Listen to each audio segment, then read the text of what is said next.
It's Friday, May 6th, 2022, and you're listening to episode 596 of Fear the Boot, a show about tabletop role-playing games and a little bit more. Running time for this episode is 43 minutes.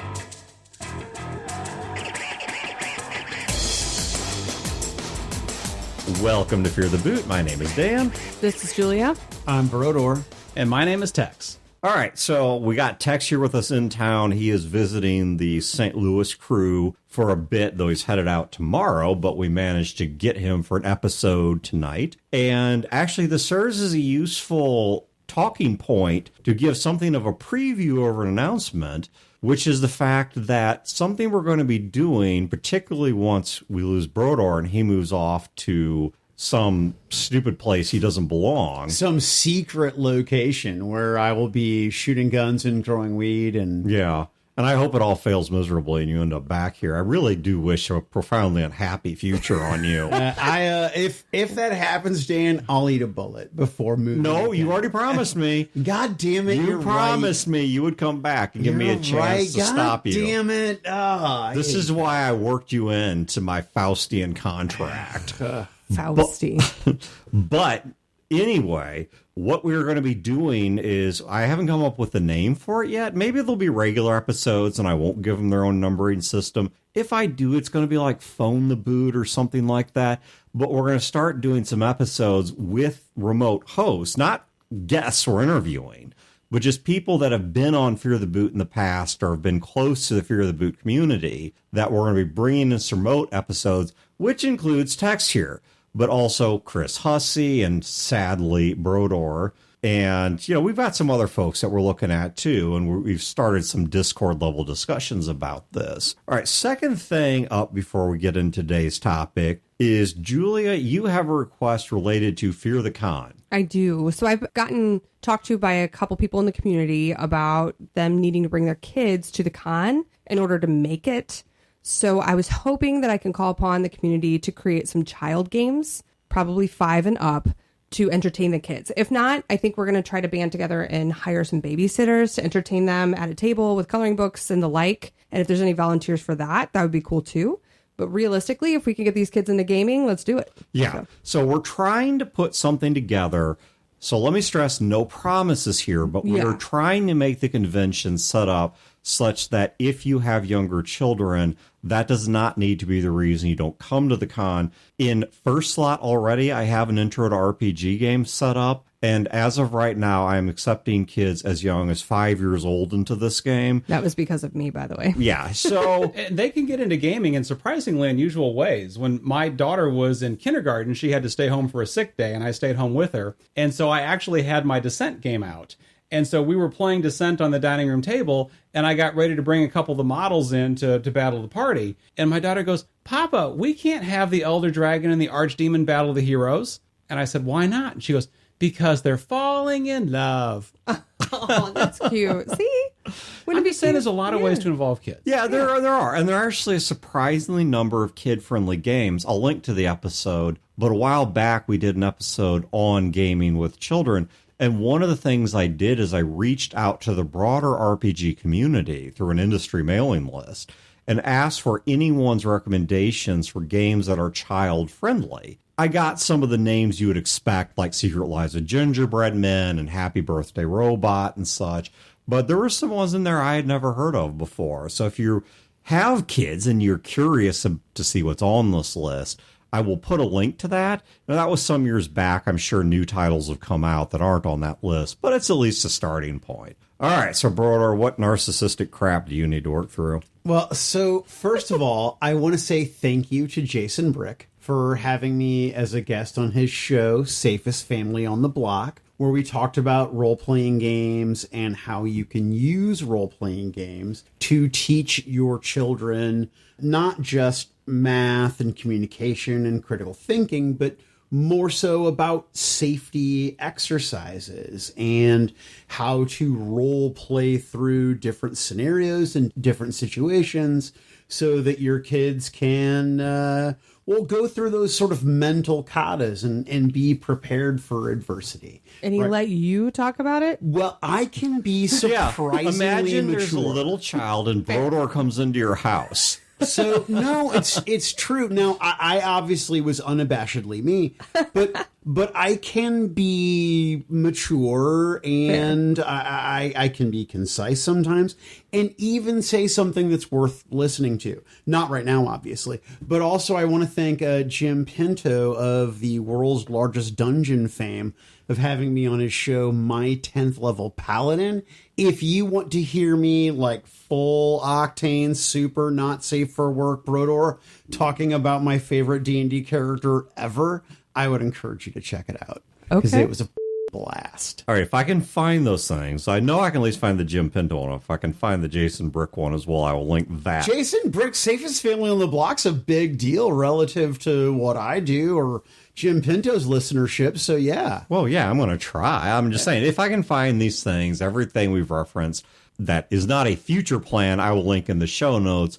And for Fear the Con, of course, that's still at fearthecon.com. And we are hoping to see tons of you join us come mid-June, June 16th, 17th, and 18th of this year. So, all right, let's roll into our topic. Brodeur, you did something that I have contemplated, like never contemplated doing. I've just contemplated the subject in the abstract, kind of like surviving a nuclear detonation. You know, you don't actually do this, but you just contemplate it in the abstract. Like, would I make it? And you And can hide under your desk because that'll protect you. yes, exactly. Or go into the hallway and put a book over your head. It it's can like actually be weirdly comforting to have a plan. I mean, even if you know Even if it's carrying out terrible? this plan is a terrible plan, or like, you know, those things like, okay, to wait for the fallout to decay, you have to stay indoors for 2 weeks. I'm Yeah. like, I hope I have enough peanut butter. I am a good conditioned citizen of these United States. So I will wear my cloth mask that doesn't work. I will wear my oxygen mask that falls out, that doesn't do anything. It's certainly not going to save me when the plane crashes. I will hide under the wafer thin desk that will not protect me again because I am an obedient idiot. Fair.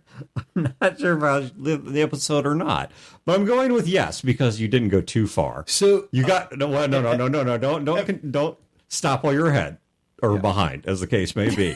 All right, but you did something that is not conspiratorial or controversial that I have thought about. Now, I have guest GM'd in a variety of groups and situations where I have come in for a set of people I don't normally GM for and run either a one-shot game or at least a one-off game.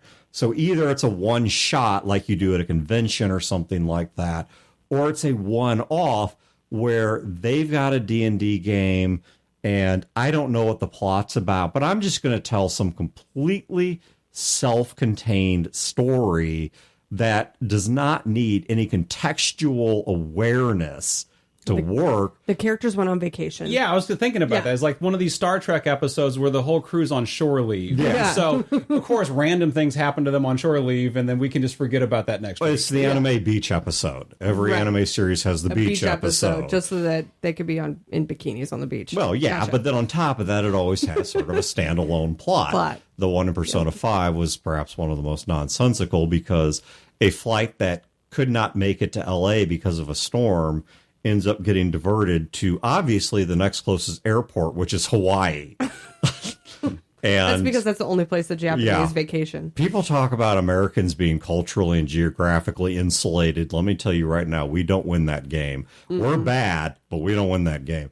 But Brodeur, all right, you did something that is different than all of this. So it was wild. A good friend of mine said, "Hey, I would like you to guest DM my game." And I'm like, I'm not sure exactly what that means because initially I thought exactly what Dan was alluding to, that I was going to come in and I would, do a one shot that was not related to the normal continuity of the campaign. Or maybe like a DLC side quest. Yeah, exactly. But what I wasn't prepared for is that I was going to take on an important part of the narrative of the game, right? I didn't know what I was getting into. And you know me and you know how I'm a stickler for show up on time and treat it a little bit more seriously and blah, blah, blah. And I learned a lot of lessons from this. One, I think it was totally inappropriate to have me come in and do this. And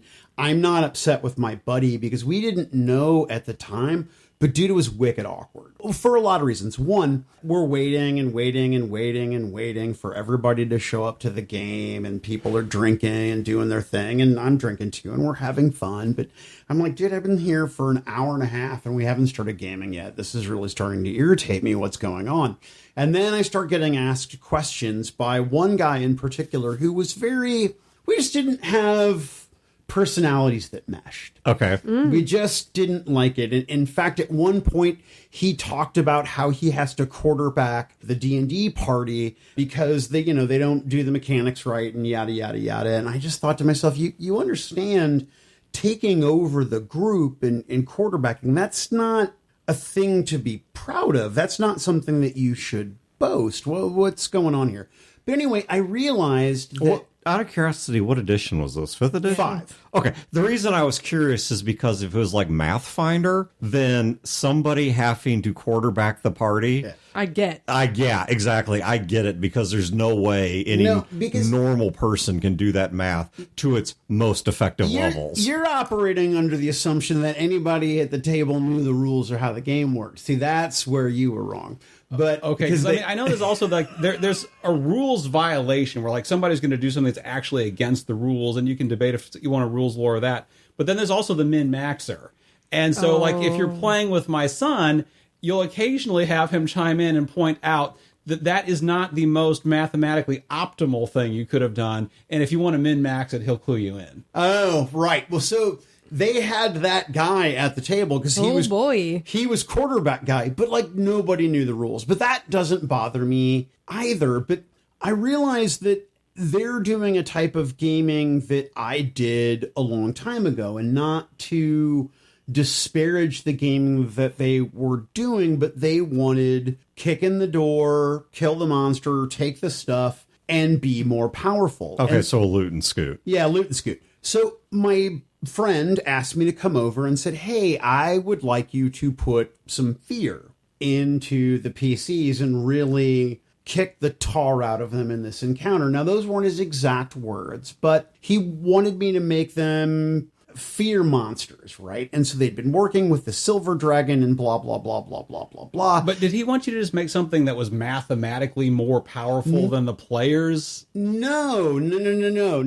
I really think it was a bid for assistance in that as the game has progressed and they're getting mechanically more powerful, as a game master, I'm having difficulty challenging the party. Okay. So would you come in and maybe run a combat Crush encounter? their souls. Yeah. Can we rewind this a little bit? Sure. What level were the characters? 14 and 15 respectively. Okay, so that's kind of rough to begin with in terms of putting the fear of God. And there's in like them. 6 of them. Yeah, okay. Oh. Doubly so. Yeah, now we're... And it's 5th edition, so it's super pro player, right? Yeah. Yeah. And they've got a dragons- silver dragon helping them out. Well, so there's silver dragons not there. And dragons in 5e, no offense, you know what, whatever. If you're hurt by this, I'm sorry. I don't mean it to hurt your feelings.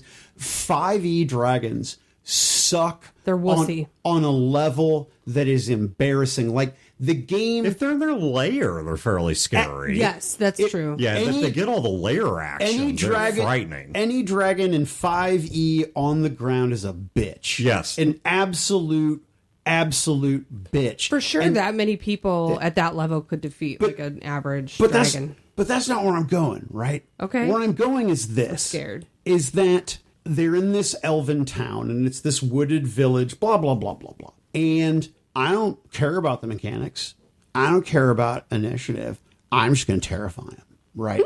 And so I described this slow roll of dust and detritus and screaming and clouds of gas and people vomiting up their guts and their lungs as their eyes are rolling out of their faces like gelatin, and they don't know what's going on, and they run out into the streets and there's all this chaos, and they see the green dragon and they're like, holy crap, it's a green dragon. And that thing is a 15 by 15, it's a huge creature, right? Got an enormous body and a 60 odd foot wingspan and blah, blah, blah, blah, blah, blah, blah. At which point they see the black dragon cut down an alleyway and blow acid from basically on screen to off screen, and they can just hear the screaming and the mommy no and the blah blah blahs. And not It hurts my mommy so.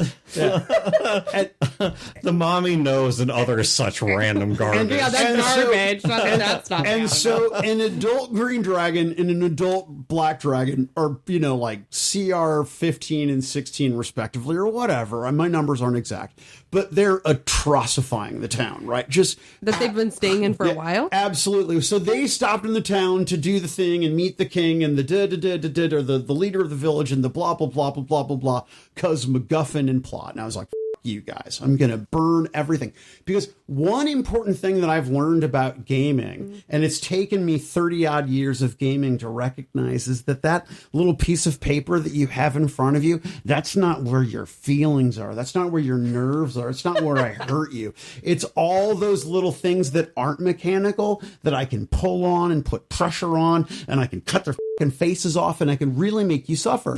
So I'm never going to play in a Brodeur game. I will cry. I am just brutalizing these people, right? And so the black dragon lands, and it's obviously the more intelligent of the two. And they start conversing with this dragon, and ultimately they convince the dragons that they're going to kill their silver dragon ally, cut off his head, and bring it to the sacred bog where their Dracolich overlord does dark rituals, right?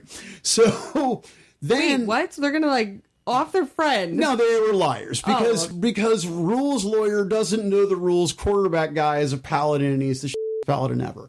But anyway, I'm sorry, I'm being mean, but there's some venom here that I need to get out. Anyway, Clearly. So I'm watching the game, and my friend's child is sitting to my left, and we're transitioning things, and the kid looks at me, and there's a lull, and it's a big table, and there's other side conversations going. And the kid looks at me and says, "You're way better at this than my father."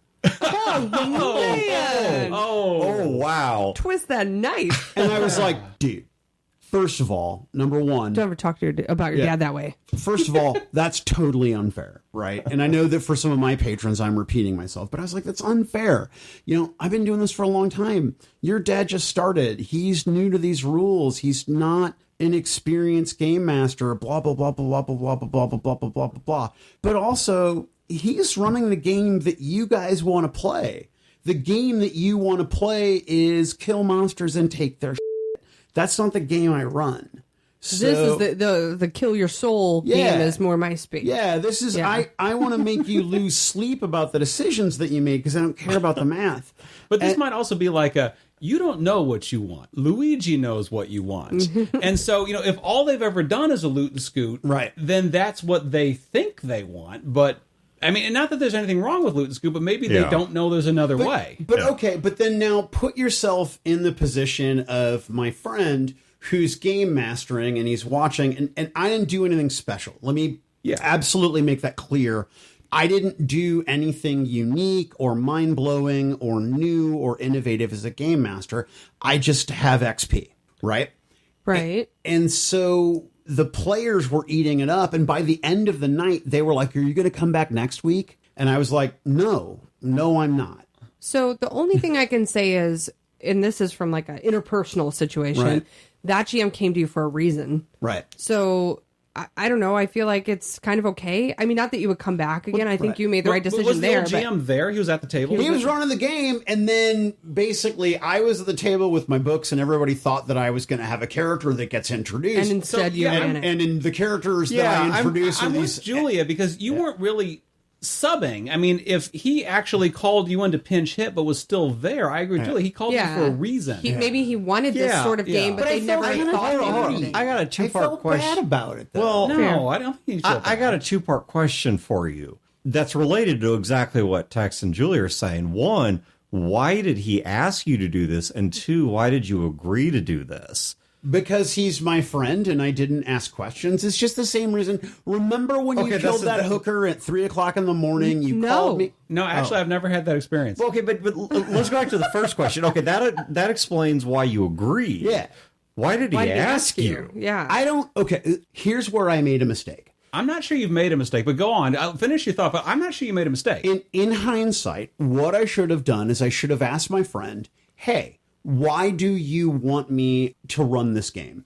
I should have done a little bit more due diligence on what exactly they wanted out of the encounter and exactly what I was supposed to do into the confines of, like, is it okay for me to kill a PC? What happens if we have a TPK? There wasn't a lot of preparation or expectation setting about what should have been done. But also in retrospect, I should have actually run the dragon encounter when they got to the fight.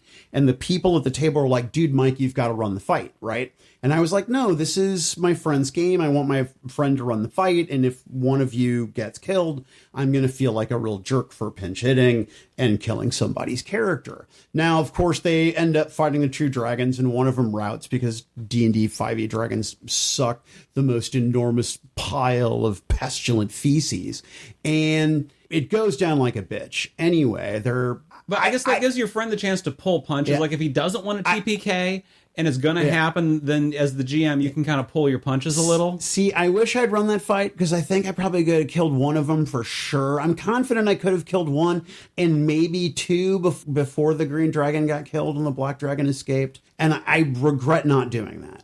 So I still don't think it was a mistake because clearly he came to because they weren't getting something out of the game or him. I mean, think about how we talk about all the time that the GMs have to enjoy the game. Right. Maybe he was no longer enjoying that aspect of it. Right. Yeah. So he needed somebody to come in and show them what they could have. What is available. Not that this person asked, but if this person feels like they've lost control of the game, when there are 6 people in a party averaging level 15 in a loot and scoot setup with a quarterback. With a quarterback who's min-maxing the math. Right. I can feel like the GM definitely could feel out of control. Yeah. I think at this point, the GM needs to say, okay, let's start a new campaign. Let's do a flashback to when you guys were young and you're all first level again.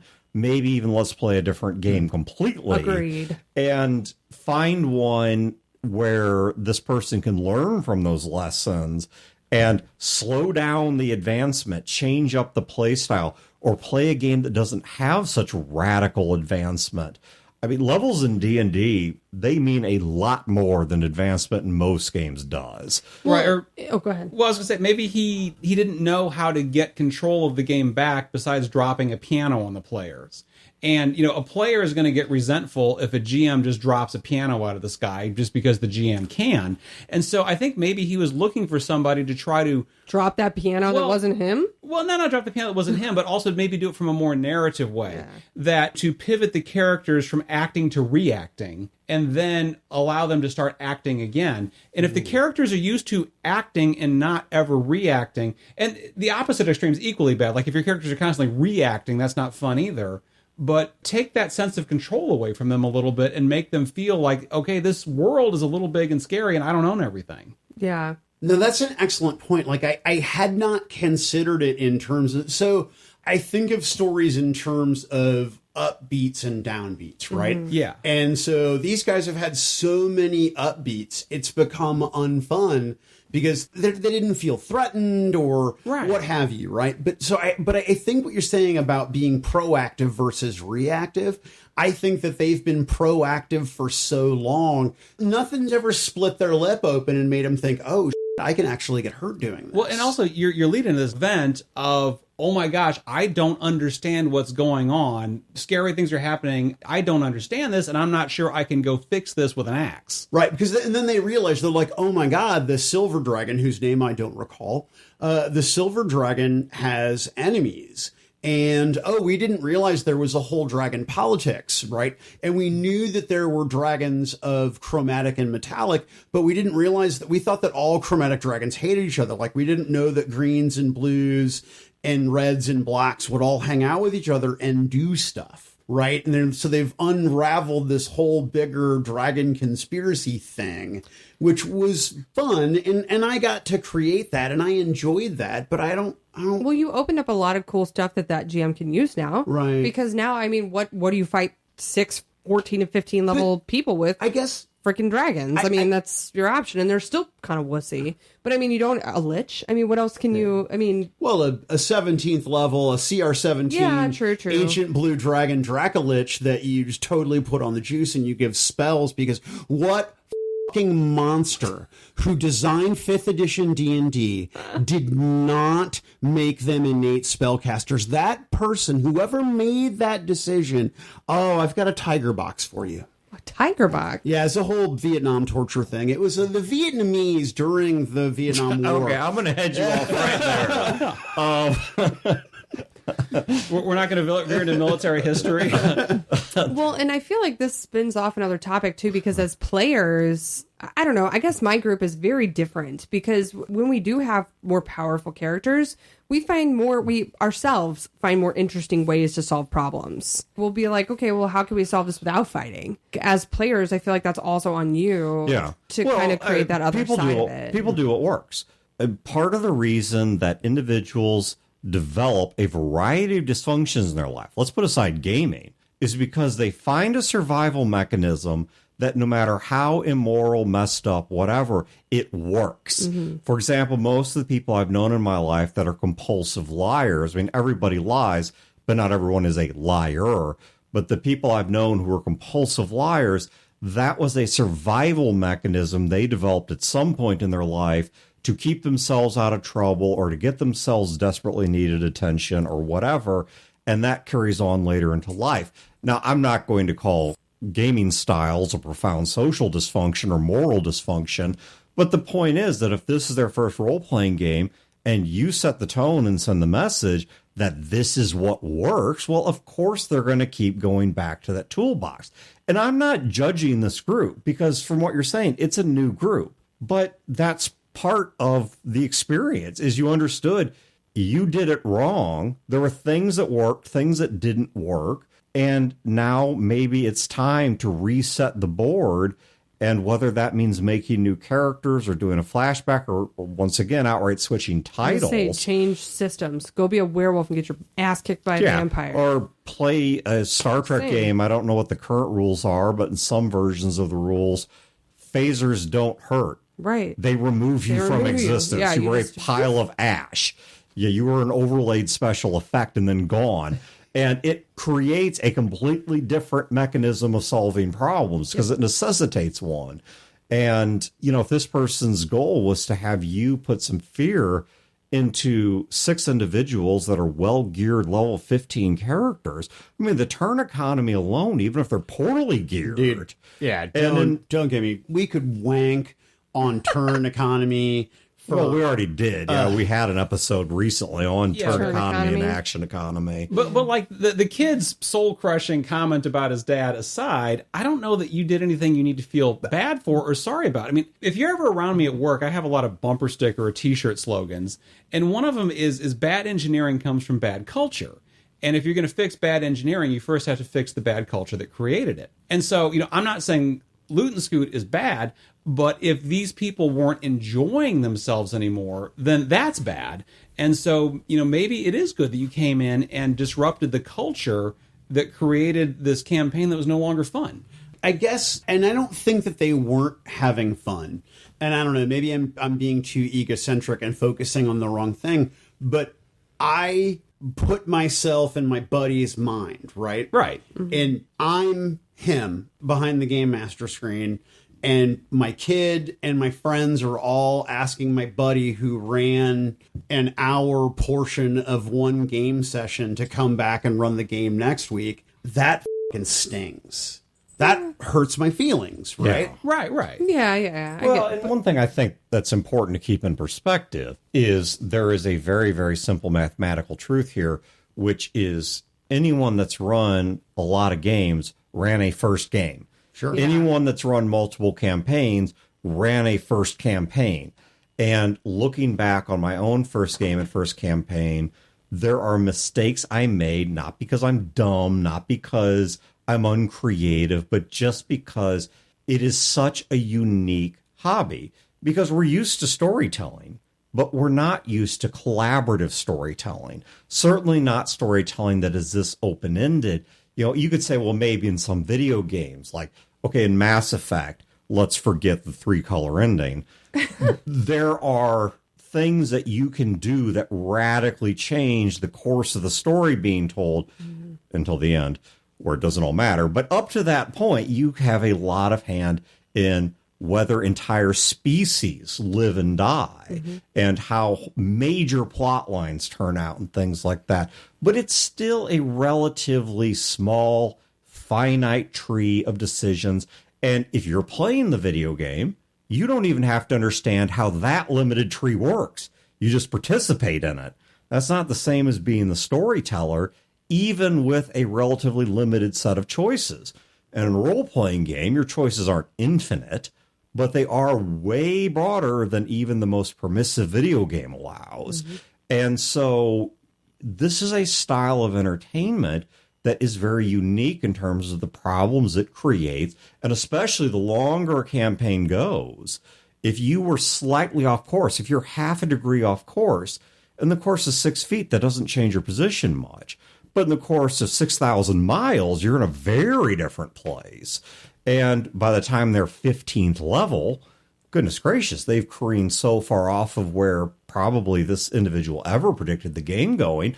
Once again, not because this person's stupid, not because they're a bad GM, not because they don't have the talent or potential to do this, but just because it's new to them. I don't think you did a bad thing by showing them a different style, because by coming in and telling a story a different way, if nothing else, you may have taught the GM the important object lesson that there is another way to tell the story. The thing that was the biggest takeaway for me is that I'm always trying to learn and get better. And so running that bit of game session for my friends group, the takeaway for me was this, is that it is easy to terrify them with words and mood and atmosphere far more than mechanics. And so for my Cthulhu game, when I introduced the Nosferatu Nazi Herr Schreiber, the father of one of the characters, Merrick Schreiber, it's a very long story. But when I introduced him, I didn't say he was a vampire. I just described all of these things, the predatory air about him. And I just, I won't bore the audience with it now, but I go into this whole big thing. And my veteran players who normally game with me, I have them more scared of this Because guy they know. than I normally do, right? Yeah. But I had this moment to kind of practice it, and I could look at these gamers who were less experienced and see their awe. And I'm like, oh, I can still do that with vets. I can still get my old players to be scared based on description. And then your new players are starry-eyed and hopeful. Yeah, no, it's true. Well, and I'm thinking about this like from a business context of, if you're a business and you call in an outside consultant, is not because everything's great. Oh, yeah. So if you call in an outside consultant, it's at least because management's worried about something. And then I think, kind of what you were talking about earlier of how did you handle your friend and maybe did you not know your friend's expectations up front is, there's the outside consultant that walks in, kicks down the front door, throws over the table, puts the fear of God into everybody. Or there's the outside consultant that could kind of come in and take a little bit of time to learn what are the institutional problems and do it in a little bit more slow and methodical way. And so I definitely think your friend was probably asking for help, probably because he knew he needed help. The question is, how do you provide that help? Do you come in, and sometimes maybe it's necessary. Sometimes it is necessary to come in and flip the table over just to get people's attention. And I think that act of asking for help betrays the fact that there was something about the game that was not satisfying to him as a game master. You don't ask for help if you don't think you need help on some level. I think the best thing to do there is to communicate the help in a constructive way. What I would love to see happen is follow up with this person and say, what did you like about the game I ran? What did you not like? What do you think you can adapt into your style? Or even go back to why are you dissatisfied with the game that you've got, and start to give this person some advice to build them up, to empower them and to skill them up in their abilities to run these games. Right. And if the players ask you to come back, I mean, like I said, the little soul crushing, you're better than my daddy aside, if the players enjoyed it too, again, I don't know that you necessarily did a bad thing. No, I get what you're saying. I guess I just felt guilty. Icky? Yeah, I felt icky. Thank you. Yeah. Icky's a great way because I felt like I came in and upstaged, and that made me Because feel you're an empathetic person, and that's a great thing. You felt what you perceived and may or may not have been this person's pain or this person's embarrassment, which says wonderful things about your character. You know, it says that you're an empathetic person. You're not a soulless sociopath or a soulless ginger. Or Wayne. That that you felt this coming in and going out. That's great. But you know what you need to do is not sit there and beat yourself up over that.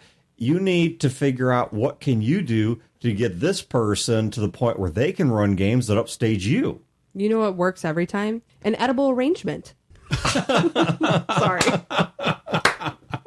Just send him an edible arrangement. I got everybody super engaged for that one. I like that. Yeah, it just includes a I little didn't card see that that says, one coming. "Sorry, your kid loves me more." I will say this. My only irritation with my friend was that I went over there expecting that I was going to get handed an NPC and I was going to be part of the party. Oh, you didn't know you were running it when you I showed didn't up? realize when I Oh. sat down at the table that I was going to be The GM? DMing for So some he didn't time. even tell you it's coming in. No. Well, okay, no. so I'm back to one of my earlier questions of I think you need to ask this person why. Yeah. Why did you suddenly punt it to me? Yeah, no, you're right. And that's where I failed as a friend, as opposed to just kind of showing up and we're like, oh, there's a dead hooker. Well, let's go dump her in acid and get the goop, dumped into the sewer.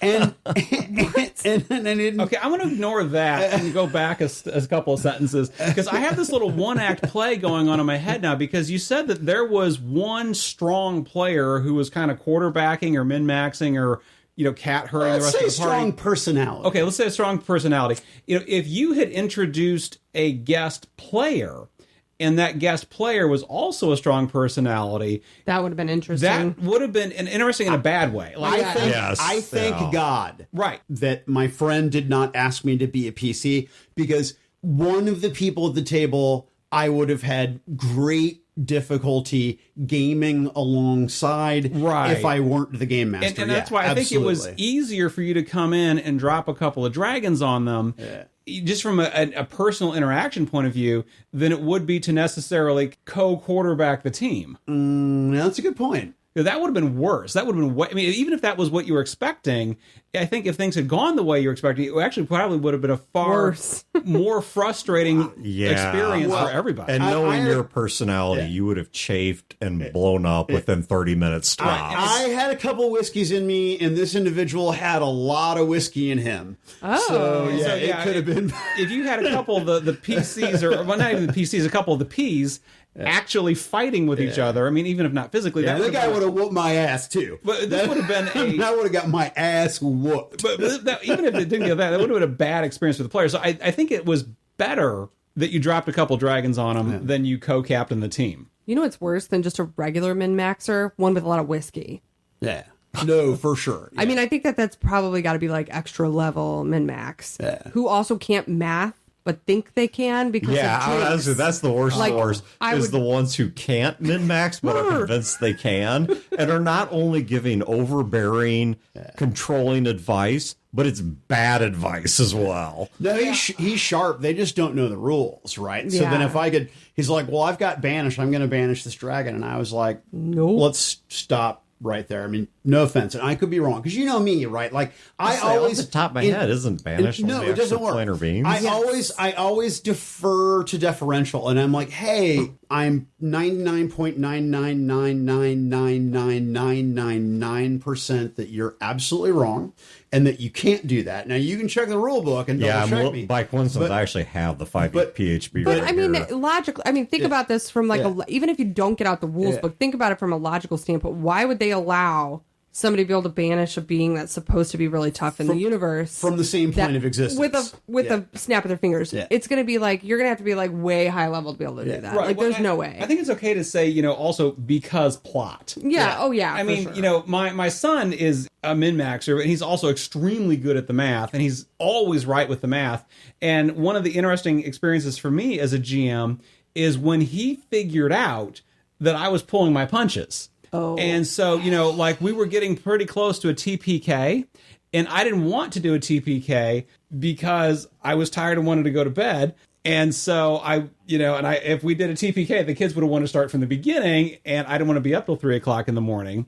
But then, so we're going downstairs at the end of the night, and he actually replays all the math from memory, and he goes, wait a minute, you could have done this. And if you had done this, you would have thrown this many dice at this range with a statistical chance of rolling this or better. That would have wiped the party. And I'm like, maybe. Okay, so I was partially correct. Banishment, if done on something not native to the current plane, so an extra plane or creature, it goes away and stays away. If it is native to that plane, which a dragon would be, so it's native to the material plane, it only disappears for up to 1 minute, and that's on a failed save, and then comes right back. Right. At which point I would have been like, well, first of all, I mean, the likelihood of the dragon failing the save is low, but second, they have that whole ability where 3 times a day they can just choose to succeed a saving throw, and so I would. Yeah. But yeah. Well, and also, would it be fun if, the game master gave you something that you as the player could just go right-click delete? Well, so, all right, that's a whole different episode of the show, I think. I really, really do. Because there are players that, yes, absolutely. That they like that? Yeah, that the winning is all that matters. And so if I could just X, then I'll do that. I'm just going to X to defeat the monster, because feeling superior in winning is the joy for them. Well, I want to go into pop psychology and wonder what they're doing in their lives or their schools or their careers where they feel this powerless in real life that they need to be able to right-click delete in Dungeons and Dragons. That the existence of any conflict bothers them, despite the fact that conflict is one of the components of a good story. All right, but I think we are going to leave that one there. So once you want to get into pop psychology? No. Well, I also don't want to get into people that cannot handle defeat or adversity in general, because I think there is a whole episode in that, or maybe multiple episodes in that. That is my life of my gamers that I game with. Once again, do check the show notes for links to the shows that Brodeur was on. We'll link to the show on kids games and also to Fear the Con. Thank you guys for tuning in. Have a great week in great games, and we will catch you next time.